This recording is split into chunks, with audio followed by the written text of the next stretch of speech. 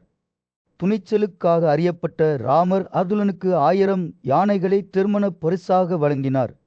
அதுலனும் சுபத்தாவும் சந்தித்தது துவாரகாவில் மிகுந்த மகிழ்ச்சியுடனும் கொண்டாட்டத்துடனும் கொண்டாடப்பட்டது. இருப்பினும் அவர்கள் இந்திரபஸ்தா திரும்பி வந்ததும் அர்ஜுனனின் சகோதரர்களின் மனைவியான திரௌபதி பொறாமைப்படுகிறார். அவரது இருப்பை கேள்வி எழுப்புகிறார். கிருஷ்ணர் சுபத்தாவின் சார்பாக தலையிட்டு திரௌபதியை அவரின் குடும்பத்தின் நேசத்துக்குரிய உறுப்பினராக கருதுவதாக உறுதியளித்தார். இறுதியில் அர்ஜுனன் மற்றும் சுபத்தாவின் திருமணம் இரு குடும்பங்களுக்கும் மகிழ்ச்சியை கொண்டு வந்தது. விருஷிகளும் பண்டவர்களும் ஒருவருக்கொருவர் தங்கள் அன்பாலும் ஒருவருக்கொருவர் மரபுகள் மீதான அந்த மரியாதையாலும் ஒன்றிணைந்து தொடர்ந்து நல்லிணக்கத்துடன் வாழ்ந்தனர். திருதராஷ்டிரா மற்றும் பீஷ்வரின் வழிகாட்டுதலின் கீழ் பாண்டவர்கள் வாழ்ந்த இந்திரபஸ்தா என்ற பரபரப்பான ராஜ்யத்தில் நல்லிணக்கமும் செழிப்பும் நிலவியது. மன்னர் யுதிஷ்டிரர் நல்லொழுக்கம், இன்பம் மற்றும் இலாபம் ஆகியவற்றில் அசைக்க முடியாத அர்ப்பணிப்புடன் சிறந்த மன்னராக மாறினார்.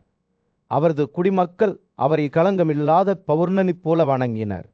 மேலும் அவர்களின் மகிழ்ச்சியையும் நல்வாழ்வையும் உறுதி செய்து ஞானத்துடன் ஆட்சி செய்தார். கோடைக்கால சூரியன் நிலத்தின் மீது விழுந்தபோது அர்ஜுனனும் கிருஷ்ணரும் அரச கடமைகளிலிருந்து ஓய்வு எடுத்து யமுனை கரையில் சிறிது ஓய்வு நேரத்தை செலவிட முடிவு செய்தனர். யுதிஷ்டிரரின் விடுப்பு உட்பட நண்பர்கள் மற்றும் குடும்பத்தினர் அவர்களுடன் சேர்ந்தனர். அவர்கள் தேர்ந்தெடுத்த அழகான இடத்தை அனுபவிக்க புறப்பட்டனர். உயரமான மரங்கள், கம்பீரமான மாளிகைகள் மற்றும் பசுமைகளால் சூழப்பட்ட ஒரு அழகிய இடத்திற்கு விருந்து வந்தது. வாசனை திரவியங்களின் எளிமையான வாசனையாலும் புல்லாங்குழல் இதார் மற்றும் கெட்டில் ட்ரங்கில் இசையின் ஒளியாலும் காற்று நிரம்பியது. குழுவை சேர்ந்த பெண்கள் மகிழ்ச்சியால் பிரகாசமான முகங்கள் கிருசாவும் ஆத்தாவும் அறிவுறுத்தியபடி காடுகள் நீ மற்றும் மாளிகைகளில் விளையாடத் தொடங்கின. திரௌபதியும் சுபக்கராவும் மது அருந்தி அங்கு கூடியிருந்த பெண்களுக்கு தங்கள் மிகச்சிறந்த ஆடைகளையும் ஆபரணங்களையும் விநியோகிக்கத் தொடங்கினர். சிலர் நடனமாடுவது, பாடுவது, சிரிப்பது மற்றும் நரைச்சுவையாக விளையாடுவது போன்ற சூழல் நிலவியது. மற்றவர்கள் தனிப்பட்ட உரையாடல்களில் ஈடுபட்டனர். அதே நேரத்தில் சிலர் கிருஷ்ணர் மற்றும் அர்ஜுனனின் கவலமான கண்களின் கீழ் விளையாட்டுத்தனமாக சண்டையிட்டனர். இதற்கிடையில் வாசுதேவாவும் பார்த்தாவும் காடுகளுக்குள் ஒரு ஒதுங்கிய இடத்திற்கு பின்வாங்கினர். அங்கு அவர்கள் ஆடம்பரமான இருக்கைகளில் உட்கார்ந்து கடந்த கால சுரண்டல்களை பற்றி விவாதித்து தங்கள் வீரத்தை பற்றிய கதைகளை பகிர்ந்து கொண்டனர்.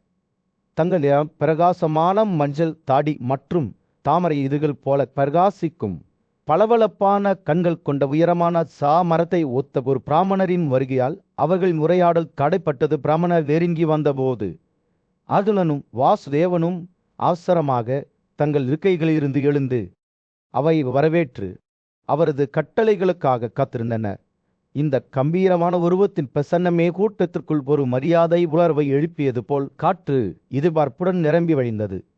கண்டவா காட்டின் நடுவில் ஒரு பெரிய தீ விபத்து உருவானது. புகழ்பெற்ற அத்தி பருமனான பிராமணர் என்ற போவையில் அர்ஜுனனையும் வாசுதேவனையும் அணுகி அவர்களின் உதவியை கெஞ்சினார்.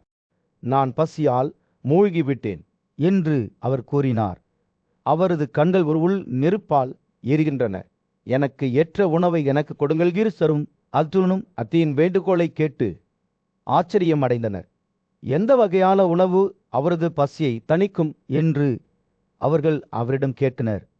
பிராமணர் அந்த வலிமையான அத்தி என்று வெளிப்படுத்தினார்.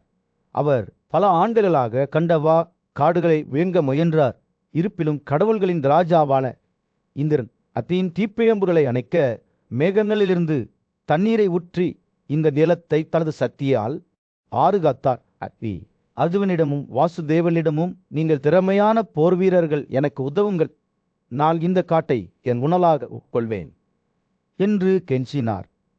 இந்திரனின் மழையை தடுக்கவும் காட்டை உட்கொள்ளும் போது உயிரினங்கள் எதுவும் தப்பிக்கவில்லை என்பதை உறுதிப்படுத்தவும் அவர் அவரிடம் கேட்டுக்கொண்டார், கடந்த காலத்தை பற்றி அறிய ஆர்வமாக இருந்த ஜனமேயா என்று மன்னர் கண்டவனை உட்கொள்ள அதின் விருப்பத்தின் பின்னணியில் உள்ள கதையைப் பற்றி விசாரித்தார். வயசமாயினர் கதையை சொல்லத் தொடங்கினார். பண்டைய காலங்களில் சேதகி என்ற சக்தி வாய்ந்த மற்றும் புத்திசாலித்தனமான மன்னர் இருந்தார். அவர் தனது வலிமை மற்றும் புத்திசாலித்தனத்திற்காக புகழ் பெற்றவர். மன்னர் சேதகி ஏராளமான தியாகங்களை செய்தார். பிராமணர்களுக்கு ஏராளமான செல்வத்தை நன்கொடையாக வழங்கினார். இருப்பினும் இந்த சடங்குகளில் அவருக்கு உதவியாக இருந்த அவரது பிக்குகள் தொடர்ச்சியான புகை மற்றும் சோர்வடைந்தனர். ராஜாவின் இடைவிடாத கோரிக்கைகளை காரணம் காட்டி விற்பிக்குகள் தங்கள் உதவியை தொடர மறுத்துவிட்டனர். மன்னர் ஸ்வேதகி தனது பலியை முடிக்க உறுதியாக இருந்தார். அவருக்கு உதவ புதிய பூசாரிகளை அழைத்தார்.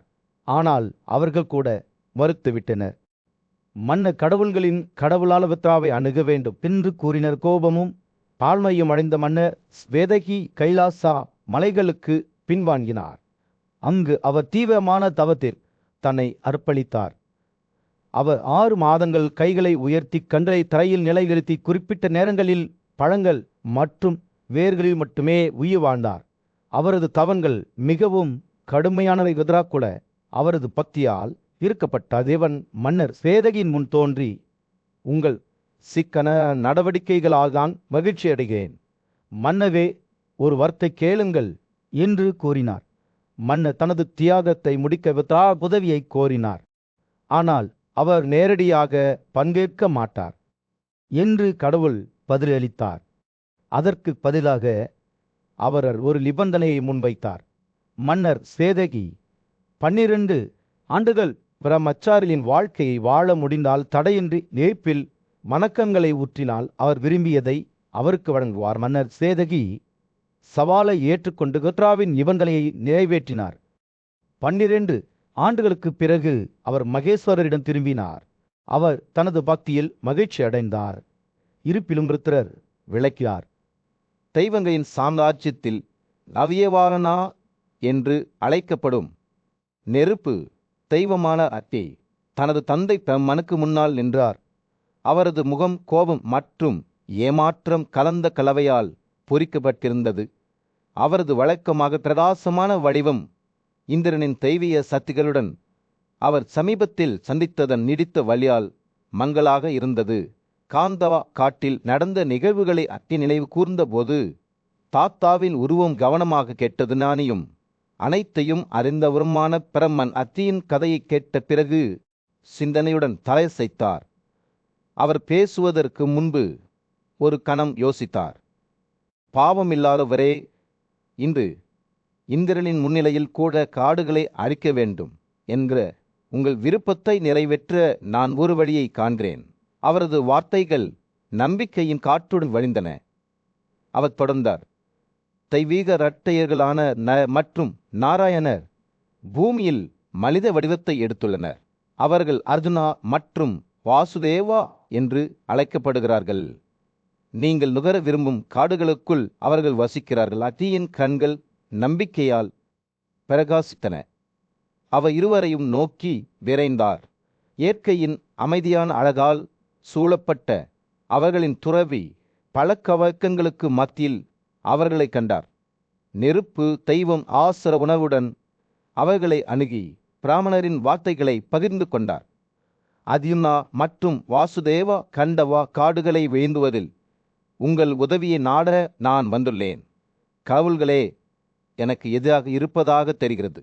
ஆனால் உங்கள் உதவியுடன் நாங்கள் வெற்றி பெற முடியும் என்று நான் நம்புகிறேன். அர்ஜுனன் என்றென்றும் போர்வீரனாக இருந்ததால் அத்தி பேசுவதை கவனமாக கேட்டான். அவரது கண்கள் ஆர்வத்தில் ஒரு குறிப்பை கொண்டு பிரகாசித்தன. மேலும் அவர் பாவகா, இந்த என் விருப்பத்திற்கு எதிராக போராடுவது எனக்கு எந்த பிரச்சனையும் இல்லை. ஆனால் இந்த பணியை நிறைவேற்ற எனக்கு சில தங்குமிடங்கள் தேவை என்று பதிலளித்தார்கள். சார், என்றென்றும் முனிவராக இருந்தவர் அர்ஜுனன் பேசும்போது தெரிந்தே புன்னகைத்தார். அவர் புரிந்து கொண்டு தலை செய்தார். அவரது கண்கள் ஒரு ஒளியுடன் ஒளிரும். ஓ அத்தி, எனக்கும் இந்த பணியை நிறைவேற்ற என் சொந்த தேவைகள் உள்ளன. என்று அவர் கூறினார். அவரது குரல் தாழ்ந்ததாகவும் அளவிடப்பட்டதாகவும் இருந்தது. எனக்கு காற்றில் வேகத்துடன் பொருந்தக்கூடிய குதிரைகள் தேவை சூரியனைப் போல பிரகாசிக்கும் தேர் தங்கள் கடமையில் ஒருபோதும் தடுமாறாத அம்புகள். அர்ஜுனனும் கிறிஸ்தரும் சொன்ன வார்த்தைகளை கேட்டபோது அத்தியின் முகம் உற்சாகத்தால் பிரகாசித்தது. இந்திரனின் விருப்பத்தை உட்பட எந்த தடையையும் அவர்கள் ஒன்றாக சமாளிக்க முடியும் என்பதை அவர் அறிந்திருந்தார். புது உறுதிப்பாட்டுடன் அக்னி அவர்களின் தேடலில் அவர்களுக்கு உதவுவதாக உறுதியளித்தார். அவர்கள் வெற்றி பெறக்கூடிய வழிகளை வழங்குவதாக உறுதியளித்தார். அவர்கள் மூவரும் ஒன்றுபட்டு நின்றபோது ஒரு நோக்க உணர்வு காற்றை நிரப்பியது. கண்டவா காட்டின் தலைவிதி ஆபத்தான முறையில் சமநிலையில் தொங்கிக் கொண்டிருந்தது. காண்டவா காட்டின் மையத்தில் ஒரு பெரிய கூட்டம் நடந்து கொண்டிருந்தது. பாண்டுவின் மகன் அர்ஜுனன் ஒரு பெரிய பணியில் நெருப்பு கடவுளான பாவகனின் உதவியை நாடி அவரது புனித வாசலத்திற்கு வந்திருந்தான். பாவகன் அர்ஜுனனின் வார்த்தைகளை கேட்டு மரியாதையுடனும் பின்னர் தலையை அசைத்து நீரில் ஆண்டவனானவர்களை அழைத்தான். அந்த கம்பீரமான தெய்வமானவர்னா பாவகனுக்கு முன் தோன்றி மெல்லிய புன்னகையுடன் புகை பொதியிடப்பட்ட வானத்தை வரவேற்றார்.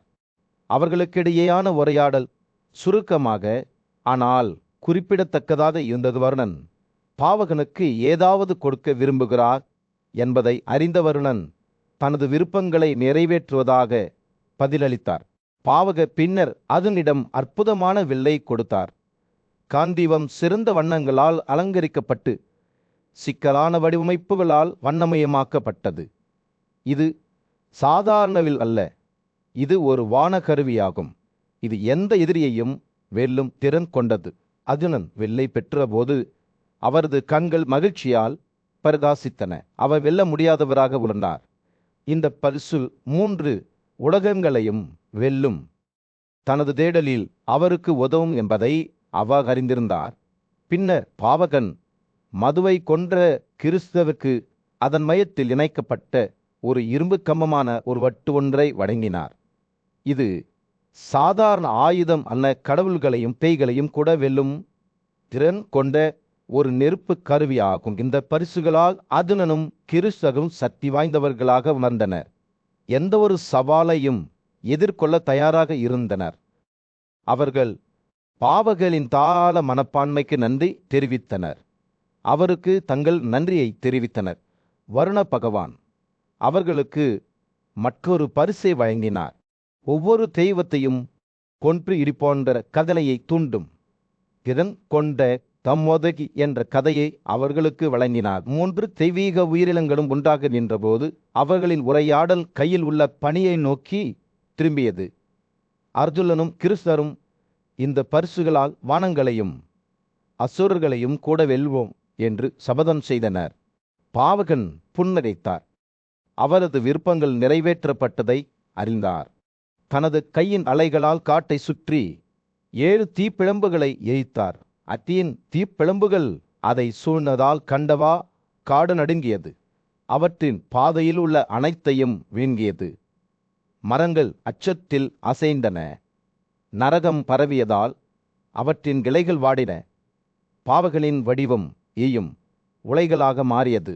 மலைகளின் ராஜாவான மேது சூரியனின் கதிர்களில் குளித்ததைப் போல அவரது ஆற்றல் கடுமையாக எரிந்தது. காட்டின் தரையில் தீப்பிழம்புகள் நடனமாடிய போது அர்ஜுனனும் கிறிஸ்தரும் காத்திருந்து தனது நண்பரின் மரணத்திற்கு பழிவாங்க முயன்ற தச்சகருக்கு எதிரான போரில் சேர தயாராக இருந்தனர். புதிதாக கண்டுபிடிக்கப்பட்ட சக்திகளால் எதுவும் தங்கள் வழியில் நிற்க முடியாது என்று அவர்கள் நம்பினர். 3 உலகங்களின் அடித்தளங்களை அசைக்கும் ஒரு பெரிய போருக்கு மேடை அமைக்கப்பட்டது.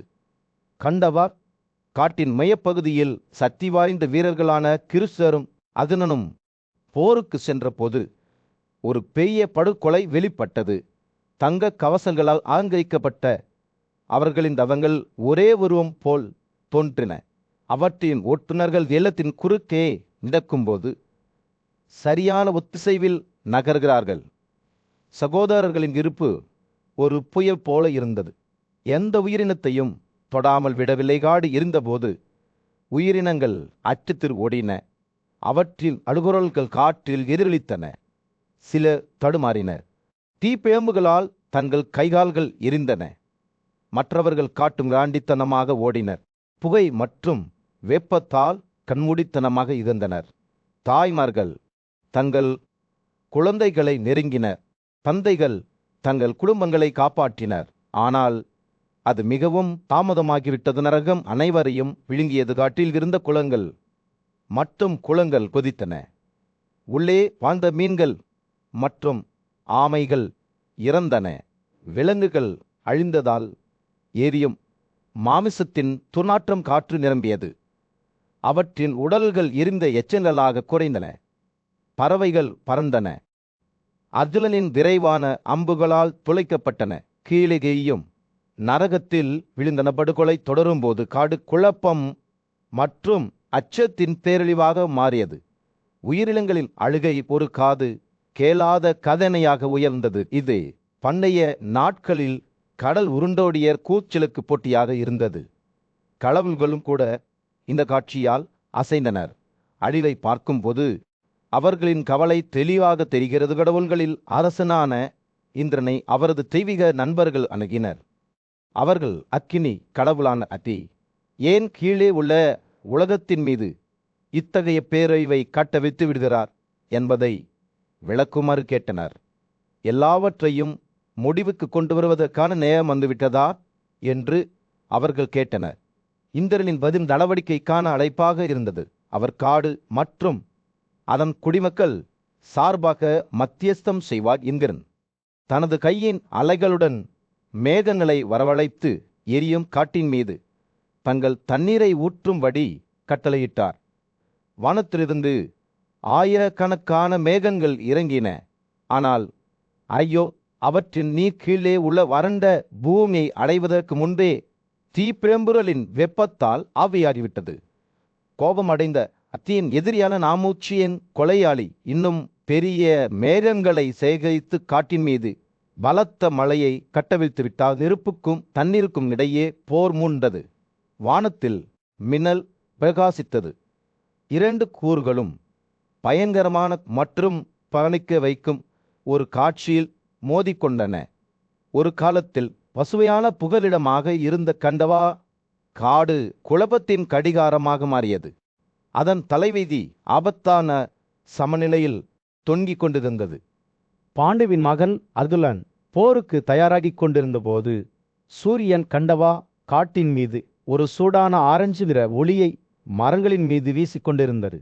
அவரது பாம எதிரியான இந்திரன் காட்டை தீக்கிரையாக்க ஒரு கனமழையை கட்டவிழ்த்து விட்டார். ஆனால் அர்ஜுனன் தடுக்க முடியாதவனாக இருக்கவில்லை. அல்லது சிறந்த ஆயுதங்களை பயன்படுத்தி அவர் தனது சொந்த புயலை வரவழைத்தார். எண்ணற்ற அம்புகளை கட்டவிழ்த்துவிட்டு அடர்த்தியான மூடுபனி போல வானத்தை மூடினார். கெரானின் மகன் அஸ்வசேனா தப்பிக்க தீவிரமாக முயன்றதால் காடு தீப்பிழம்புகளின் கடலாக இருந்தது. அவரை காப்பாற்ற முயற்சித்த அவரது தயால் ஒரு பாம்பு அவரது தலையையும் வாளையும் வீண்டினார். ஆனால் அர்ஜுனனின் கூர்மையான அம்பு அவளை தாக்கி அவருடைய உடலை துண்டித்தது. குழப்பத்தை கண்ட இந்திரன் ஒரு தீவிரமான காற்றுடன் தலையிட்டார்.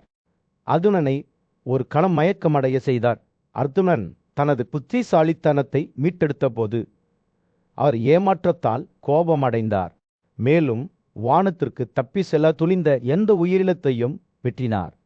விடுச்சு அட்டி மற்றும் வாசுதேவர் அஸ்வசேனாவை சடித்தனர். அவர் ஒருபோதும் பிரபலமடையவில்லை என்று கண்டனம் செய்தனர்.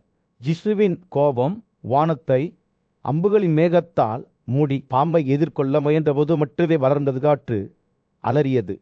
மழையின் நீரோட்டத்தால் நிரம்பிய மேகங்களின் கூட்டத்தை உருவாக்கியது. இடி முழக்கம் மற்றும் மின்னல் பிரகாசித்தது. ஆனால் அர்ஜுனன் திகைக்கவில்லை. புயலை விரட்டுவதற்காக மந்திரங்களால் நிரப்பப்பட்ட ஒரு சிறந்த ஆயுதமான வாயுவியத்தை அழைத்தார். சக்தியின் வெடிப்புடன் மேகங்கள் மறைந்தன. வானம் தெளிவடைந்தது. அத்தி தனது சொந்த ஆற்றலால் மகிழ்ச்சி அடைந்தார். தனது அனைத்து மகிமையிலும் பிரகாசித்தார். பிரபஞ்சத்தை தனது கடனால் நிரப்பினார். கருடா பழமுடியின பறவைகள் சிறந்த ஏகுகளை கொண்டு மேல் வானத்திலிருந்து இறங்கின கிருசர் மற்றும் அர்துளை இடி போன்ற இறக்கைகளால் தாக்க ஆர்வமாக இருந்தன. எண்ணற்ற நாகாக்கள் வண்டி எடுத்த விஷம் நெறிங்கள் அதுமன் தனது கோபத்தில் பொறிக்கப்பட்ட அம்புகளால் அவற்றை வெட்டி பறவைகளையும் ஆம்புகளையும் கீழே எறியும் பொருளில் மோதியது. அசுரர்கள், காந்தர்வர்கள், யட்சர்கள், ராட்சசர்கள் மற்றும் நாரர்கள், எந்திரங்கள் மற்றும் கவியரங்களுடன் கிருசர் மற்றும் பாத்தாவை தராக்க முன்வந்தனர். ஆனால் விபச்சுவின் கூர்மையான அம்புகள் அவர்களின் தலைகளை தாக்கின.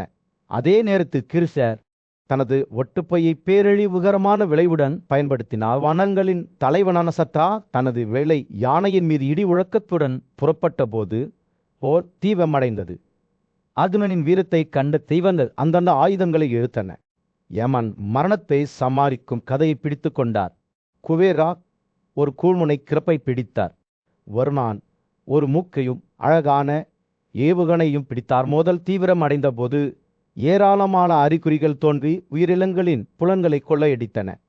ஆனால் அதுமனும் கிருஸ்தரும் போரில் பிடிவாதமாக உறுதியாக நின்றனர். கடவுள்கள் மீண்டும் மீண்டும் மோதிக்கொண்டனர். எரியும் நரகத்தின் மத்தியில் கண்டவா காட்டி வசிப்பவர்கள் முற்றிலும் குழப்பமான நிலையில் இருந்தனர்.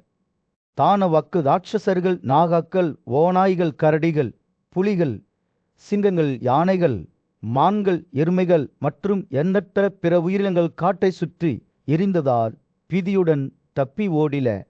கிருசரும் அர்துலனும் தங்கள் ஆயுதங்களுடன் தயாராக இருந்தனர்.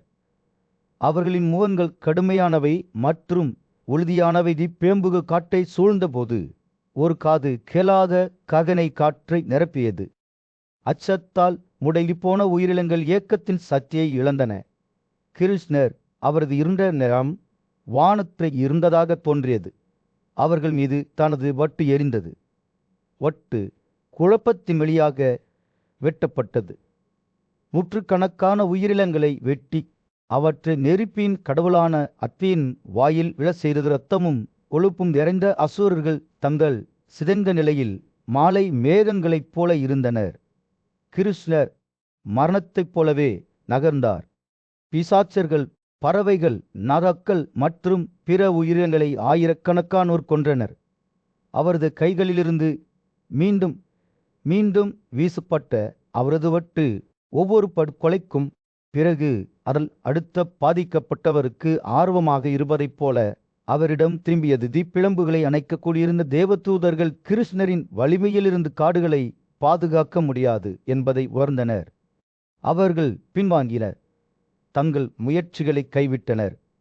அழியாதவர்களின் தலைவரான இந்திரன் அவர்களின் பின்வாங்கலை பார்த்து மகிழ்ச்சியின் எழுச்சியை உணர்ந்தார். கிருஸ்தரையும் அதுமனையும் அவர்களின் வலிமைக்காக பாராட்டினார். வானங்கள் ஓடிப்போன போது ஒரு அசைக்க முடியாத குரல் இந்திரனை நோக்கி ஒலித்தது.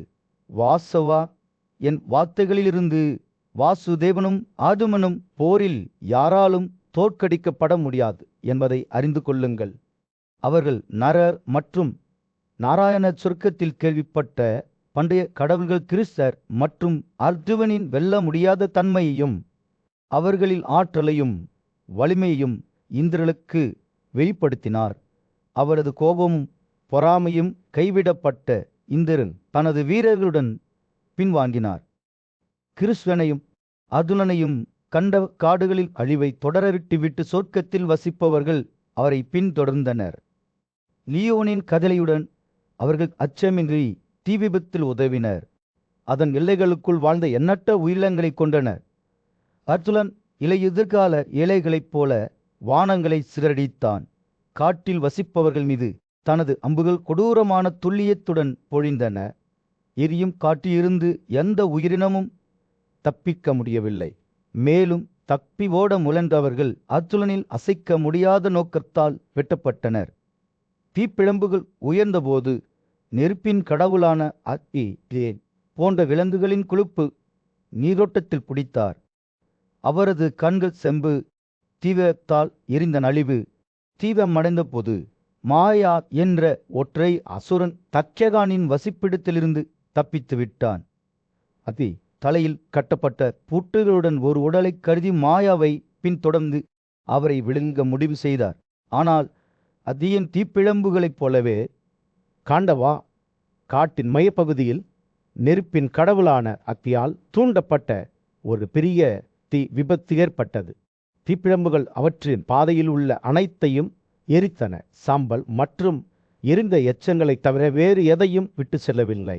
இருப்பினும் இந்த நரகத்தின் மத்தியில் சங்கரர்கள் என்று அழைக்கப்படும் பறவைகளின் குழு அழிவிலிருந்து விடுபட்டதாக தோன்றியது. மன்னரான ஜெனமையா இந்த நிகழ்வால் குழப்பமடைந்தார். மேலும் அவரது புத்திசாலித்தனமான ஆலோசகர் வைசமாயனரிடம் விளக்கம் கேட்டார். வைசமாயனர் புரவரம் மற்றும் புனித நூல்களை படிப்பதில் அன்னை அர்ப்பணித்த புகழ்பெற்ற முனிவரான மண்டபாலாவின் கதையை விவரிக்கத் தொடங்கின. மண்டபாலர் ஆன்மீக வளர்ச்சியின் உச்சத்தை அடைந்திருந்தார். ஆனால் அவரது பக்தி இருந்த போதிலும் அவரால் பிறப்பு மற்றும் இறப்பு சுழற்சியை கடக்க முடியவில்லை.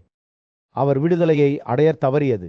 தீர்க்கப்படாத கடனால் என்று தெய்வீக உயிரினங்கள் அவருக்கு வெளிப்படுத்தின சந்ததியை பெறுவதற்கான கடமை அவர்கள் குழந்தைகளை பெறும்படி அறிவுறுத்தினர். இது அவருக்கு பேரின்ப மண்டலங்களை அணுக உதவும் என்று உறுதியளித்தார். அவர்களின் வார்த்தைகளால் ஈர்க்கப்பட்ட மண்டபாலர் இந்த கடமையை விரைவாகவும் திறமையாகவும் எவ்வாறு நிறைவேற்ற முடியும் என்பதை பற்றி சிந்தித்தார். பறவைகள் உலகின் மிகவும் வளமான உயிரினங்கள் என்பதை உணர்ந்த அவர் சங்கர பறவையின் வடிவத்தை ஏற்க முடிவு செய்தார். இந்த போர்வையில் அவர் எரிதா என்றதன் பறவையுடன் இணைந்தார். மேலும் அவர்கள் ஒன்றாக வேதங்களை ஓதுவதில் திறமையான 4 மகன்களை பெற்றெடுத்தன. மண்டபாலர் தனது குழந்தைகளை தெரிதாவுடன் விட்டு செல்ல தயாரான போது அதியின் வரவிருக்கும் வருகை விரைவில் காட்டை சூழ்ந்துவிடும் என்பதை அறிந்திருந்தார். அவர்களின் பாதுகாப்புக்கு அஞ்சி மண்டபாலர் தனது சந்ததியை காப்பாற்ற நெருப்பு கடவுளை வற்புறுத்த முயன்றார். மரியாதையுடலும் பணிவுடலும் அத்தியிடம் உரையாற்றினார். பிரபஞ்சத்தில் தெய்வத்தின் சக்தியையும் முக்கியத்துவத்தையும் ஒப்புக்கொண்டார். படைப்பு, அழிவு மற்றும் வாழ்வாதாரம் ஆகியவற்றின் உருவகமாக அதியை மண்டபாலர் பாராட்டினார். வாழ்க்கையின் சாராம்சம் புனிதமான காணிக்கைகளை எடுத்து செல்வதில் அவரது பங்கு முதல் ஞானத்தின் இறைவன் என்ற அந்தஸ்து வரை அத்தியின் இயல்பின் பல்வேறு அம்சங்களை அவர் அழைத்தார். முனிவரின் வார்த்தைகள் அதியின் நெருப்பு ஆவியை அமைதிப்படுத்தும். மென்மையான மழை போன்றது. மண்டபாலர் தனது புகழை முடித்தவுடன் ரிஷிகளின் பக்தியால் அத்தி மகிழ்ச்சியும் திருப்தியும் அடைந்தார். மண்டபாலாவின் வேண்டுகோளுக்கு பதிலளிக்கும் விதமாக இருப்பு தெய்வம் தனது குழந்தைகளை காப்பாற்ற ஒப்புக்கொண்டார். கண்டவா காடுகளை எரித்த தீப்பிழம்புகளுக்கு மத்தியில் அவர்களின் பாதுகாப்பை உறுதி செய்தார். இதனால் சங்கரர்கள் காப்பாற்றப்பட்டனர். மேலும் ஒரு தந்தையாக தனது கடமையை நிறைவேற்றுவதற்கான மண்டபாலாவின் தீர்மானம் இறுதியாக அடையப்பட்டது. இந்த வழியில் அத்தியின் மோதலில் இருந்து சங்கரர்கள் அற்புதமாக தப்பித்ததல் பின்னணியில் உள்ள கதையை வைசமாயனர் வெளிப்படுத்தினார். ஆன்மீக விடுதலை அடைவதில் குடும்பம், கடமை மற்றும் பக்தியின் முக்கியத்துவத்தை எடுத்துரைத்தார். கண்டவா காட்டின் மையப்பகுதியில் ஒரு பயங்கரமான நெருப்பு எரிந்து அதன் குடியிருப்பாளர்களிடையே பீதி அலைகளை அனுப்பியது. அவர்களில் குழந்தை பறவைகள் இருந்தன. அவற்றின் தாயாதெரிதா கவரையுடன் அருகில் இருந்தார். அவருடைய குஞ்சுகள் இன்னும் இறுக்கமில்லாதவை மற்றும் புதலியற்றவை. அவர் சத்தமாக அழும்போது அவருடைய கால்களை பார்த்து, பயந்தனை, எங்களுக்கு ஏற்பட்ட கொடூரமான தலைவிதி என்று அரிப்புடன் கத்திக்கொண்டிருந்த ஜெரிதா குரல், முழு பிரபஞ்சத்தையும் ஒளிய செய்யும் இந்த நெருப்பு அதன் பாதையிலுள்ள அனைத்தையும் பிழுங்கிவிடும் என்று அச்சுறுத்துகிறது. என் ஏழை குழந்தைகளே, நான் எப்படி உங்களை காப்பாற்ற முடியும்? நீங்கள் பணியாக தப்பிக்க மிகவும் இளமையாக இருக்கிறீர்கள். இந்த நரகத்திற்கு நான் பொருத்தமானவதல்ல. நான் என்ன செய்ய வேண்டும்? நான் யாரை விட்டு செல்ல வேண்டும்? என்னை விலைமதிப்பட்ட குஞ்சுகளில் ஒன்றை கைவிட வேண்டும் என்ற எண்ணம் தாங்க முடியாதது. குழந்தை பறவைகள் தங்கள் தாயை பரந்த கண்களால் பார்த்தன. அவற்றின் சிறிய கொக்குகள் துயரத்தில் திறந்தன. அவர்கள் அவருடைய சங்கடத்தை உணர்ந்ததாக தோன்றியது. அவர்கள் ஒவ்வொன்றாக பேசினர். அம்மா, தயவு செய்து எங்களை பற்றி கவலைப்படாது. மூத்த குட்டியது, நீ இப்போது உன்னை பற்றி யோசிக்க வேண்டும். நீ இங்கே தங்கியிருந்தால் நாங்கள் அனைவரும் ஒன்றாக அழிந்து விடுவோம். ஆனால் நீ தப்பித்து விட்டால் நீ அதிக குழந்தைகளை பெற முடியும். எங்கள் தந்தையின் மரபு உயிர் வாழும் மற்ற குஞ்சுகள் சம்மதத்துடன் தலையசைத்தன. அவர்களின் சிறிய குரல்கள் தங்கள் சகோதரின் வார்த்தைகளை எதிரொலிக்கின்றன. தனது குழந்தைகளின் வார்த்தைகளால் எரிதாவின் இதயம் நொறுங்கியது. அவர்கள் சொல்வது சரிதான் என்று அவளுக்கு தெரியும். அவர்களின் குடும்ப போக்கை தொடர்வதை உறுதி செய்வது அவளுக்கு ஒரு கடமையாகும். ஆனால் அவள் எப்படி அவர்களை இறக்கும் வரை கைவிட முடியும்? தங்கள் மூத்த மகனான திரிதாரியிடம் அவர்களின் வம்சாவளியை தொடரும் பொறுப்பை ஒப்படைத்த தனது துணையின் வார்த்தைகளை அவள் நினைத்து பார்த்தாள். அவள் யோசித்துக் கொண்டிருக்கையில் நம்பிக்கையின் ஒரு ஒளி தோன்றியது. அருகிலேயே தரையில் ஒரு துளை இருக்கிறது என்று உறுதியுடன் அவள் குரல் ஒலித்தது. அது ஒரு எலிக்கு சொந்தமானது. ஆனால் நான் அதன் நுழைவாயிலை தூசியால் மறைக்க முடியும். நெருப்பு கடந்து செல்லும் வரை நீங்கள் பாதுகாப்பாக இருப்பீர்கள்.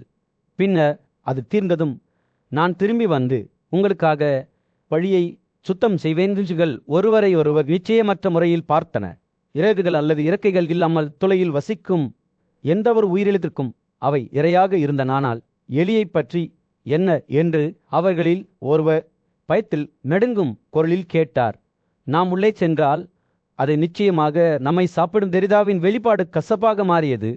அவருடைய குழந்தைகள் சொல்வது சரிதான் என்று அவளுக்கு தெரியும். துளை இருமுனைகள் கொண்ட வாள், ஆனால் திறந்த வெளியில் இருப்பது பொண்டி எழும் நெருப்பின் பாதங்களில் இறப்பதை குறிக்கிறது என்பதையும் அவள் அறிந்திருந்தால். விஞ்சுகள் தங்கள் தாயை பார்த்தன. ஒவ்வொன்றாக அவை பேசின. உயிருடன் சாப்பிடப்படுவதை விட நாங்கள் நெருப்பில் இறக்க விரும்புகிறோம் என்று அவர்கள் உறுதியுடன் குரல் கொடுத்தனர். இது ஒரு உன்னதமான மரணம், ஞானிகளால் அங்கீகரிக்கப்பட்டது. எனது குழந்தைகளின் வார்த்தைகளை கேட்டபோது தெரிதாவின் இதயம் பெருமிதமடைந்தது. அவர் அவர்களுக்கு நன்றாக கற்றுக் கொடுத்திருக்கிறாள் என்பதை அவன் அறிந்திருந்தால் தங்களை பற்றியும் சிந்திக்க வேண்டும். கந்தவளின் இதயத்தில் தெரிதா என்ற தாய் பறவை தனது குழந்தைகளில் அருகில் நின்று பாதுகாப்பிற்காக தரையில் ஒரு துளைக்குள் நுழையலானா என்று அவர்கள் விவாதிக்கும் போது பார்த்து கொண்டிருந்தது. மற்ற உயிரினங்கள் உள்ளே தங்கி தங்களுக்கு தீங்கு விளைவிக்கும் என்று அஞ்சி குழந்தைகள் தயங்கினர். அவர்கள் வெளியே தங்கியிருந்தான். மரணம் நிச்சயமற்றது. ஆனால் அவர்கள் துளைக்குள் நுழைந்தால் உறுதிகண்டு அவர்கள் சுட்டி காட்டினதிதா பொறுமையாக கேட்டாள். அவளுடைய கண்கள் கவலையால் நிரம்பின. அன்று ஒரு பழுந்து கீழே குதித்து அதே துளையிலிருந்து ஒரு எலியை எடுத்து சென்ற நினைவுகளை அவள் நினைவு கூர்ந்தாள். அவள் பருந்தின் மீது ஒரு ஆசீர்வாதத்தை உச்சரித்ததை நினைவு கூர்ந்தாள். தங்கள் எதிரியை எடுத்து சென்றதற்காக சொர்க்கத்தில் ஒரு தங்க உடலுக்கு வாழ்த்து தெரிவித்தாள். தாய் பறவையின் வார்த்தைகள் அவளுடைய குழந்தைகளுக்கு உறுதியளிப்பதை குறிக்கின்றன. ஆனால் அவர்கள் சந்தேகம் கொண்டிருந்தனர். நான் அதை என் கண்களால் பார்த்தேன் என்று எரிட்டார் கூவினாள். பருந்து எலியை பிடித்து கொண்டு பறந்து சென்றது. நீங்கள் பயப்பட ஒன்றுமில்லை. இந்த துளைக்குள் நம்பிக்கையுடன் நுழையுங்கள். ஆனால் அவருடைய மகன்கள் அவருடைய கடையை தொடர்ந்து சந்தேகித்தனர். அவர் உண்மையை சொல்கிறானா அல்லது வெறுமனே தங்கள் அச்சத்தை தணிக்க முயற்சிக்கிறாளா என்று அவர்கள் கேள்வி எழுப்பினர். இளமையான அழகான பறவையாகிய நீங்கள் ஏன் எங்களை பணயம் வைக்க வேண்டும் என்று அவர்கள் கேட்டனர். நீங்கள் உங்கள் கணவரை தேடி மேலும் பல குழந்தைகளை பெறலாம். தாங்கள் உங்களுக்கு அந்நியர்கள் என்று ஜெரிதாவின் மகன்கள் அத்தியின் தீப்பிழம்புகளை தாங்கிக் கொள்ளும்போது அவர்களை விட்டுவிட்டு வேறு இடத்தில் பாதுகாப்பை கண்டறியும்படி எரிதாவை வற்புறுத்தினர். அவர்களின் அம்மா அவர்களின் வார்த்தைகளை கேட்டபோது அவரது முகத்தில் காவையான உணர்ச்சிகள் தோன்றின. தனது குழந்தைகளை பாதுகாக்க தன்னால் முடிந்த அனைத்தையும் செய்திருப்பதை அவள் அறிந்திருந்தாள். ஆனால் அவர்கள் அவளை நம்ப மறுத்தனர். கலர்த்த இதயத்துடன் தெரிதா தன்னால் இனி அவர்களுடன் தங்க முடியாது என்பதை உணர்ந்து கண்டவாவை விட்டு வெளியே கடினமான முடிவை எடுத்தார். அவள் தன் மரங்களிடமிருந்து பறந்து செல்லும்போது அத்தியின் தீப்பெம்புகள் வெறிங்கி நிலப்பரப்பின் மீது ஒரு பிரகாசத்தை வீசின. இளம் பறவைகள் பிரகாசமான நரகம் எருங்குவதை பார்த்தன. அப்போதுதான் 4 பேரில் மூத்தவரான ஜெரிதாரி பேசத் தொடங்கினார். 2 பெரிய மலைகளுக்கு இடையில் அமைந்துள்ள ஒரு சிறிய கிராமத்தில் ஏரிடாகி சரிசைக்கா ஸ்தாபனித்த துரோணர் மற்றும் அவர்களின் மூத்த சகோதரர் மண்டபலா ஆகிய 5 சகோதரர்களைக் கொண்ட ஒரு குடும்பம் வசித்து வந்தது. கோடை சூரியன் நிலத்தின் மீது விழும்போது சகோதரர்கள் தங்கள் அமைதியான வாழ்க்கை என்றென்றும் மாறப்போகிறது என்பதை கவனித்தனர். ஒரு நாள் அவர்கள் ஒரு மாபெரும் மரத்தின் நிழலில் ஒன்றாக அமர்ந்திருந்தபோது எரிதாரி ஞானத்தால் நிரம்பிய குரலில் பேசினார். என் அன்பான சகோதரர்களே, அவர் கூறினார், ஞானமும் பிழித்தெழுந்த பாவம் மரணத்தை எதிர்கொள்ள விழிப்புடன் உள்ளது நேரம் நெருங்கும் போது எந்த வழியையும் உணரவில்லை. ஆனால் குழப்பமும் அறியாமையும் உள்ளவர்கள்